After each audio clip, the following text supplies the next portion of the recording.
Análise política, com Rudá Hit. Bom dia, Rudá Hit. Bom dia, Luiz, tudo bom? Tudo bom, Rudá, tudo tranquilo por aqui. Qual que é o assunto que a gente combinou hoje mesmo, Rudá, que eu já esqueci? Não, é o seguinte, é a matéria que você citou ontem. Eu tenho que te dizer, eu lembrei agora. A matéria do Tiago, do Metro, que fala sobre os deputados estaduais, sobre quatro deputados. 25%? Um em cada quatro. 25%. Um em cada quatro deputados tem processos na justiça. E a gente falava mais cedo, antes de começar o programa, a gente combinava de conversar sobre isso hoje, para falar exatamente do risco que isso representa, até para o projeto da ficha limpa, porque pode estar sendo tratado de uma forma simplória demais, não é, Rudá? Exato. Então, veja só. Eu postei essa matéria do Tiago, que lá em casa é também conhecido como meu filho.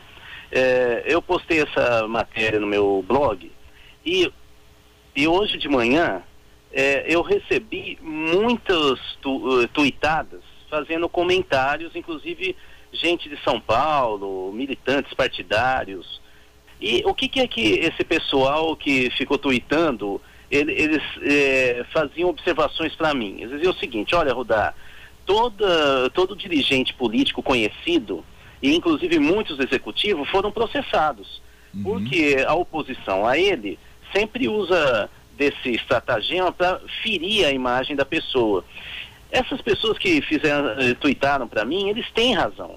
E eles diziam o seguinte: nos grotões do Brasil, isso agora com ficha limpa vai acontecer com mais frequência, porque qualquer liderança nova que surgir e quebrar o equilíbrio de forças de famílias que mandam naquela localidade, vão rapidamente tentar processar, e se tiver contatos, inclusive no judiciário, vão acelerar em primeira instância a sentença final, para ir para a segunda instância e tentar arrebentar com essa nova liderança. Como é que a gente fica então nesses casos, Rudá? Porque o que me parece, e você tem toda a razão nesse seu pensamento, nessa sua avaliação, mas me parece que toda vez que aparecer alguém tentando fazer algo diferente, ou tentando pelo menos botar ordem na casa, entre aspas, vai ter alguém que faz parte do status quo, que já faz parte de um sistema viciado, que funciona, e a gente sabe que funciona em todos os lugares, sejam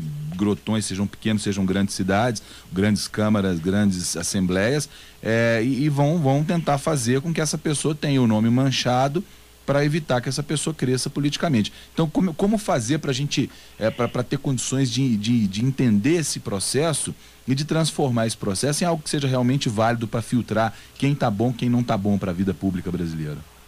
Olha, há muitos sites, a gente vem comentando aqui na coluna, dando dicas de sites como o Adote um Vereador, Adote um Deputado. Quer dizer, há muita coisa hoje na internet, e aí essa é a saída. O que nós, cientistas políticos, estamos discutindo ultimamente, inclusive em debates, em TVs e assim por diante, é justamente o papel das redes sociais, que estão explodindo no Brasil. A gente já falou isso recentemente, que o Brasil é o terceiro país do mundo, atrás dos Estados Unidos e do Japão, em acesso a redes sociais, né? E é o que mais, os brasileiros que acessam, são as pessoas no mundo que mais tempo ficam nas redes sociais. Então, o que é que a gente está vendo alguns estudos de antropologia política?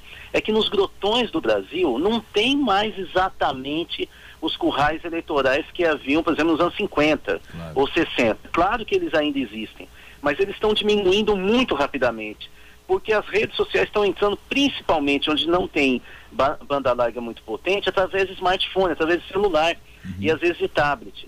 É uma mudança muito rápida que está acontecendo no Brasil. Você imagina, são 46 milhões de brasileiros que acessam redes sociais no Brasil, que são ativos. No total são 90 milhões, mas ativos são 46 milhões. Então, não é qualquer número, e é por aí que a gente pode começar a ter um pouco mais de cuidado para não entrar no jogo político. Agora, eu queria só destacar uma questão, Luiz. O Ficha Limpa tem mesmo alguns furos, como esse que a gente acabou de citar, mas o que é importante é a gente entender a pedagogia política dessa lei. Olha, ninguém acreditava que ela ia passar.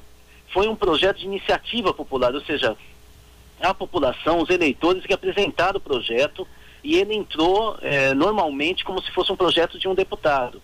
Eu lembro que na época o líder do PT, do governo federal, no Congresso Nacional, disse que isso não era importante para o governo, e passou. Então, assim, o que precisa ter claro não é a gente olhar só essas questões miúdas, que são importantes, sem dúvida nenhuma, mas a gente ter uma visão de longo prazo, que de novo o cidadão foi colocado através do Ficha Limpa no centro do processo político, e daqui por diante vem mais coisas. Por exemplo, por causa do Ficha Limpa, nós temos hoje uma discussão na Câmara Municipal de Belo Horizonte em relação ao fim do voto secreto. Sim. Se não tivesse o Ficha Limpa e não tivesse aquele movimento das redes sociais em Belo Horizonte, isso não seria tema na Câmara. E vou citar outra de hoje. O Miro Teixeira, que foi ministro, deputado, ele acaba de sugerir que o foro privilegiado para a autoridade pública no Brasil acabe. Aquela história dele ter... Só poder ser julgado pelo Supremo, né? Exatamente, para o Supremo. Então você veja, se não fosse o Ficha Limpa e não fosse as redes sociais, esses temas não apareceriam da onde aparecem, que são agora os políticos tentando ficar ficha limpa com a gente. Seja com buracos ou sem buracos, eu acho que o importante mesmo é a gente tentar extirpar da vida pública o sujeito que tenta barrar esse tipo de iniciativa, que tenta burlar esse tipo de iniciativa, né? Como você diz, é o povo que tem que estar no controle, é isso mesmo. Exatamente, é isso aí. Bom, Rudá Hit que falou conosco sobre política. Rudá, muito obrigado por sua participação hoje. Amanhã a gente se fala de novo nesse mesmo horário, então, aqui na Band News FM. Um abraço para você e bom dia. Um abraço a todos. E olha, hoje eu sou frio, achei que ia entrar depois do Menino do Tempo, que seria uma injustiça comigo. Ué, então por quê? Tá okay. Mas você entrou depois. Porque o rapaz está em alta. É verdade. A audiência dele aí ele puxa a audiência que vem logo depois dele, isso é bom. Exatamente. Um abraço, Rudá, até amanhã. Um abração, até amanhã. Tchau, tchau, tchau.